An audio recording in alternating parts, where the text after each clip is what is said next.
Good afternoon বন্ধুরা, চলে এলাম আজকে দুপুরে লাঞ্চ থালি নিয়ে। একটু দেরি হলো।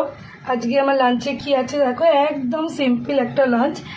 একটা ফ্রাইড রাইস বানিয়েছি, এগ ফ্রাইড রাইস, ওর সাথে স্যালাড নিয়েছি আর ড্রাই চিলি চিকেন বানিয়েছি। এই হচ্ছে আজকে আমার দুপুরের লাঞ্চের মেনু। কার কার পছন্দ এই কম্বোটা একটু জানিও। এই হচ্ছে আজকে আমার দুপুরের লাঞ্চের মেনু। একদম সিম্পল একটা লাঞ্চ বানিয়েছি এবং খুবই প্রিয়, সকলে খুবই সুস্বাদু এই লাঞ্চের মেনুটা।